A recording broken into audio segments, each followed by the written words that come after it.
Bonjour les amis et soyez les bienvenus dans cette vidéo dans laquelle je résous l'énigme qu'on avait présentée hier. Alors, je ne dis pas que je connais déjà la réponse puisque c'est un challenge sur lequel j'ai travaillé sur un site. J'ai pas pu résoudre ce challenge dans le temps et j'aimerais pouvoir devant vous essayer de le résoudre en utilisant du JavaScript. On peut utiliser PHP pour le faire. Je trouve que c'est beaucoup plus facile pour moi d'utiliser PHP pour le faire. Depuis un moment, j'essaie de creuser en JavaScript pour voir la possibilité de faire ce que j'ai l'habitude de faire en PHP dans le langage JavaScript. Et je crois que c'est un meilleur pour moi de me challenger par rapport à d'autres personnes et voir de quoi je suis capable. Donc, sans plus tarder, nous irons sur le site, sur ma page Facebook, et nous allons copier le code de base et voir réellement comment le code fonctionne. Alors, pour tester le code, on a besoin d'installer Node.js sur notre ordinateur. Moi, je l'ai déjà installé. Si vous ne l'avez pas installé, il va falloir aller sur le site de Node.js. Je vais voir si je peux vous montrer le site rapidement. Je vais sur le site Node.js pour vous montrer rapidement. Ok, donc je suis allé dans Google, j'ai tapé Node.js. Il suffit de cliquer et de télécharger la version qui correspond à votre système d'exploitation. Donc vous pouvez cliquer sur Windows et directement vous avez la version de Windows qui est téléchargée automatiquement. Après l'avoir installé, vous pouvez exécuter la commande qui correspond à ça. Je vais voir si je peux vous l'exécuter. La commande qui correspond à ça, il s'agit de Node, comment on appelle, Node-V. Ok. Si vous tapez Node-V, vous devez tomber sur voilà, vous devez tomber sur la version. Ok. J'essaie de mettre ça à votre disposition. Alors, je cherche rapidement. Ce qui correspond le mieux à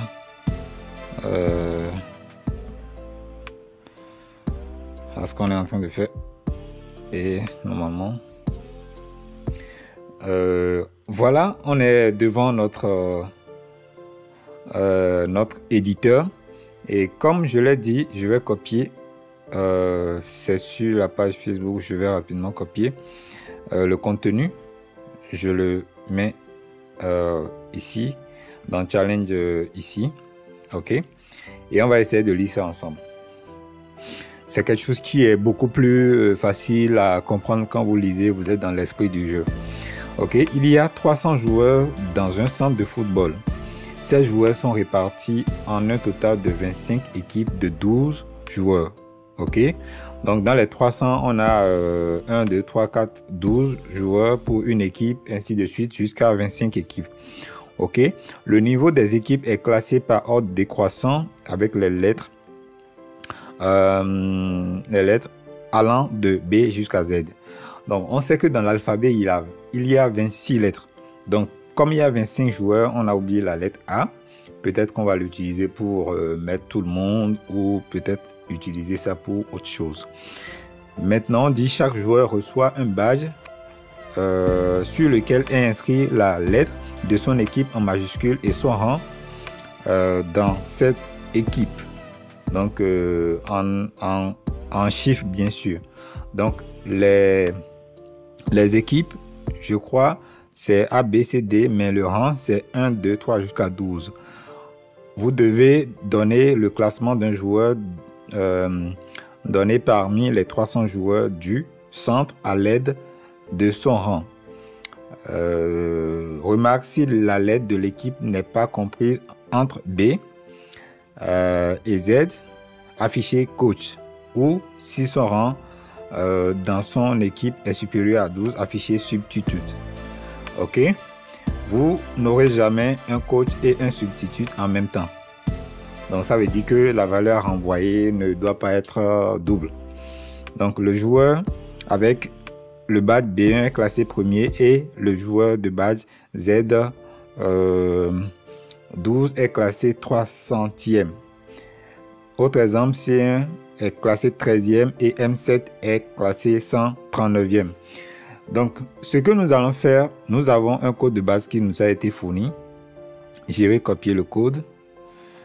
Je copie rapidement le code. Voilà. Le code, je le colle ici. Alors, dans le code, il y a certaines informations qui sont en commentaire qu'on va enlever, puisque nous-mêmes, on va écrire notre propre code. Il y a également cette information qui est un peu décalée, que je vais essayer de ramener à la ligne. Voilà. Je vais repartir. Voilà. On a un exemple ici qui est beaucoup plus facile pour nous c'est beaucoup plus facile pour nous de mettre le ABCD sur une ligne. On va essayer de comprendre le code qui est là.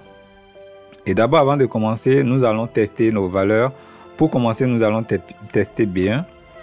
Nous allons lire d'abord le code pour comprendre et après nous allons tester l'ensemble des éléments mis au niveau de l'exercice pour voir si ça correspond à ce que nous voulons. Alors en testant, nous avons ici, il y a le compteur qui est à 0, le résultat final qui est vide et voilà, il y a une variable ici, je crois, qui permet de vérifier si il faut continuer ou pas. Mais on s'en fout pour l'instant. Alors, cette boucle, c'est la boucle qui permet de parcourir le tableau de B jusqu'à Z. OK. Je vais enlever cette virgule. Et la boucle finit ici. Ça commence ici, ça finit ici. Mais à l'intérieur de la boucle, nous avons le compteur qui augmente à chaque fois. Et ici, nous faisons une concaténation. C'est-à-dire que quand on parcourt la boucle ABC, on fait également une nouvelle boucle. OK, de 1 jusqu'à 12 pour réellement passer les valeurs de chaque joueur dans chaque équipe. Donc, on aura 12 joueurs ici en B, 12 joueurs en C, ainsi de suite. Donc, ce qui fait que à l'intérieur de la boucle, nous faisons une incrémentation du compteur afin de pouvoir vérifier si la valeur que la personne a saisie, B1 par exemple, on prend le B, OK, et on ajoute le 1 par exemple.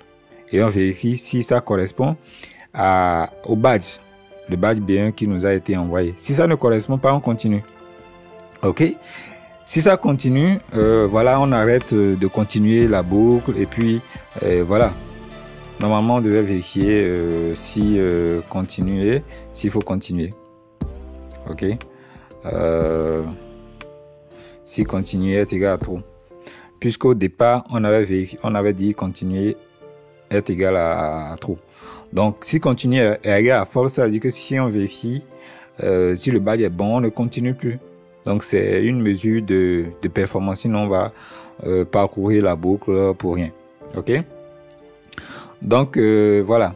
Et après, on affecte le résultat qui est le compteur actuel pour dire, voilà, la personne est dans la première équipe, dans la deuxième équipe, etc. Et puis après, il y a ce message qu'on va mettre en commentaire. Et après, on affiche le résultat. Donc, on va tester, voir. Donc, je reviens dans la console. Donc, ce que je vais faire, je vais utiliser Node. Donc, je vous avais dit d'installer Node. On va avoir la version de Node. Je suis à la version 16.17. Donc, vous pouvez avoir une différente version en fonction de la version que vous avez installée. Et c'est Node qui nous permet d'exécuter des fichiers JavaScript. Il suffit qu'on lui donne le nom de notre code. Challenge. Je ne sais pas comment j'ai écrit challenge. C'est challenge, je crois, comme ça, .js. Voilà.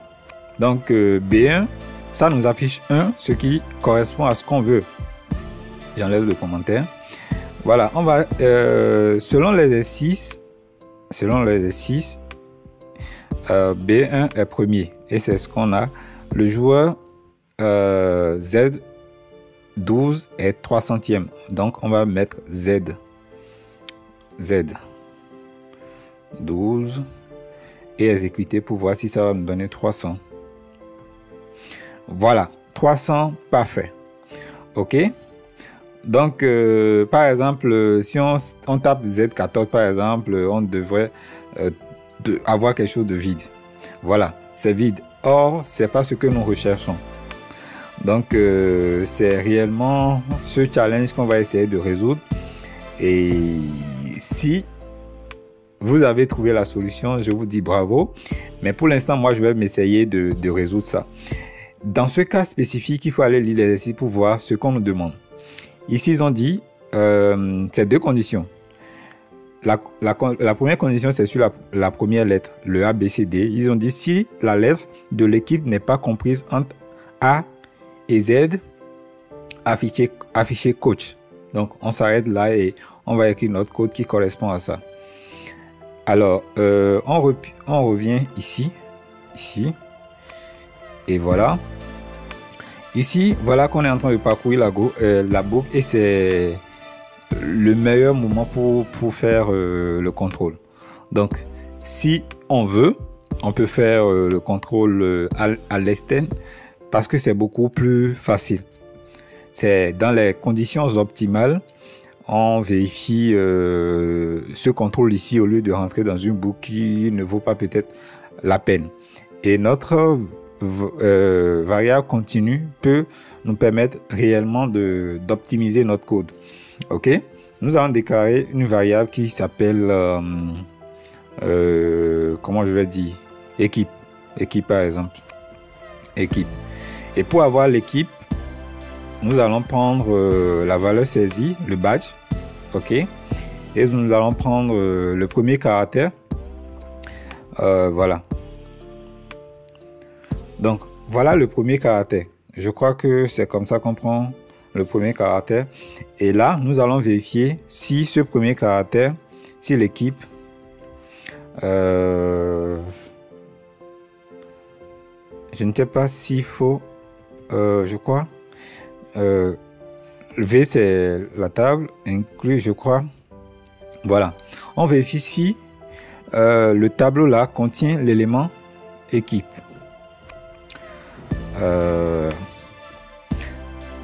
Donc on va essayer de faire avec Z pour voir ce que c'est. Donc j'essaie d'afficher par exemple l'équipe pour voir si j'ai fait une erreur ou pas.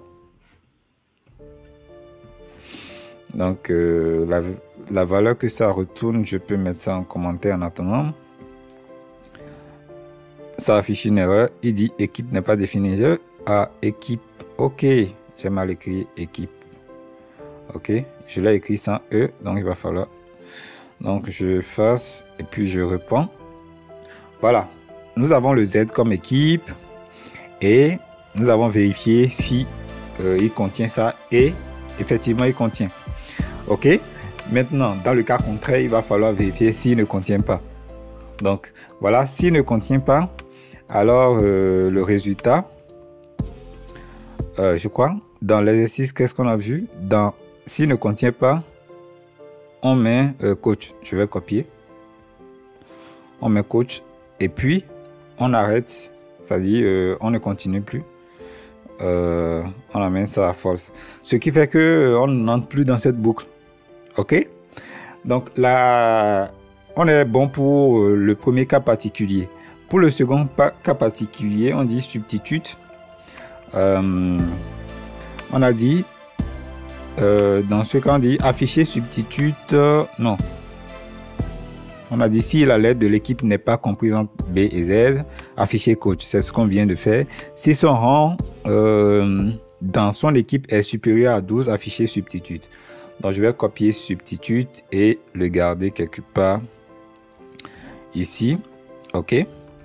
Voilà. La deuxième chose à faire, c'est de réellement prendre le rang. OK.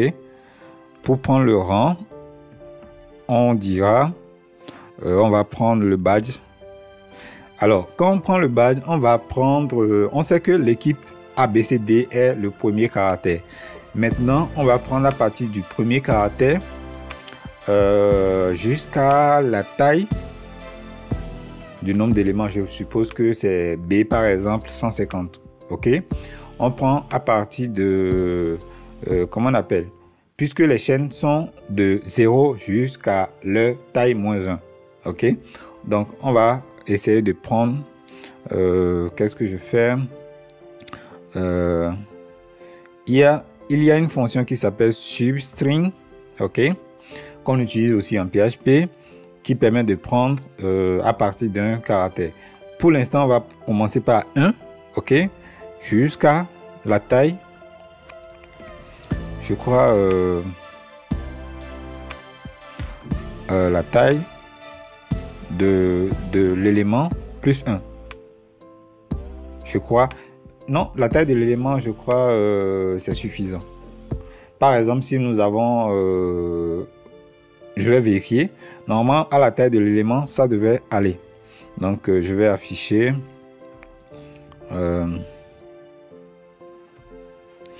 le rang. Et normalement, ça devait nous renvoyer normalement pour le rang, par exemple, nous avons 14. Ça devait nous renvoyer 14. Donc, j'essaie voir. Ok, vous voyez, ça nous renvoie 14. Donc, on est bon. Donc, ce qu'il faut faire ici, on va dire si le rang est supérieur à 12, à 12,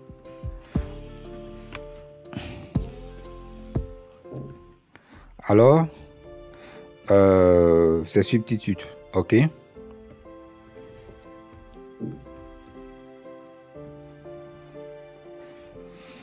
voilà, et nous allons arrêter notre boucle pour dire on passe désormais à faux, pour ne plus entrer dans cette boucle, parce qu'il ne sert à rien de rentrer dans la boucle alors que nous n'avons rien à faire là-dedans. Ok, voilà. Donc, quand on finit, nous allons renvoyer notre résultat. Alors, nous allons tester l'algo dans sa généralité et voir si réellement c'est bon. Je crois que il y a quelque chose que j'affiche de trop. Voilà, j'enlève le console.log. Normalement, ça devait nous envoyer juste substitut. Ok. On va s'amuser à mettre Z12 pour voir. Normalement, ça devait nous donner 300. Voilà, super. Ok, on va mettre A, par exemple, A12. Normalement, A12 n'est pas dedans. Ça devait normalement nous renvoyer coach. Super. Notre algorithme marche correctement. M7, je crois, M7, je vais aller voir dans les 6. M7 devait renvoyer quoi? 139e. Ok, nous allons essayer. M7 139, super. Notre algorithme marche parfaitement et je vais partager avec vous le code final pour réellement vous permettre d'essayer dans d'autres langages, peut-être en Python, en Java, en PHP, et vous me ferez un retour.